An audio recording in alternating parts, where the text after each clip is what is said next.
Hello, আসসালামু আলাইকুম। আশা করি সবাই ভালো আছেন। তো একটা ভিডিও দিয়েছিলাম, ওই ভিডিওতে প্রচুর রেসপন্স হয়েছিল যে সেদিন নদীতে জাল ফেলার পর কী মাছ উঠছে। তো আপনারা দেখতে পাচ্ছেন যে আমি জালটা তুলতেছি। তো সেদিন জাল আহামরি তেমন কিছু ওঠেনি। কয়েকটা বা আমি দেখতেছি হাত দিয়ে যে মাছ উঠছে নাকি, বড় একটা মাছ ঘোলাটে মারছিল পানির মধ্যে। তো পরে দেখলাম যে উঠছে নাকি, পরে আবার উপরে নিয়ে আসলাম, নিয়ে আসে দেখতেছি যে না ওঠে নাই। বিশাল আকারের মাছ উঠিছে। তো কয়েকটা মাছ উঠছে, বিশাল জাস্ট আকারের পুঁটি মাছ। মাছ। এরা এমনি তো ভিডিও করে পুঁটি দেয়, মাছ, নদীর তারপর মাছ, আবার ছোট করে। মাছ সবই ভালো লাগে। মাছ মারায় একটা মজা আছে, সেই মজার জন্য আমরা দুপুরবেলা গেছিলাম জাল নিয়ে।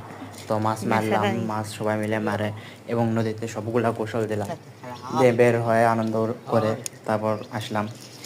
তো দিনটা আরও 8-10-15 দিন আগে গ্রামের বাসায় ছিলাম, তো আবার ওই কর্মস্থলে একটা ফিরতে মাছ তুলতে হয়েছে। আবার একটা ভিডিও করে ফিরে দাও। চলে আসছি, এখন আবার ঢাকায় আছি, নিজের কর্মস্থানে কর্ম করতেছি।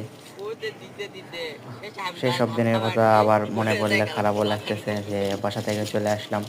আসলে বিষয়টা এরকম যে বাসায় গেলে আর এখানে আসতে মনে হয় না, মন চায় না আর কি। গ্রামের বাসায় ভালো লাগে, সবার সাথে পরিবার নিয়ে হাসি খুশি ভালো লাগে, শহরে তেমন ভালো লাগে না।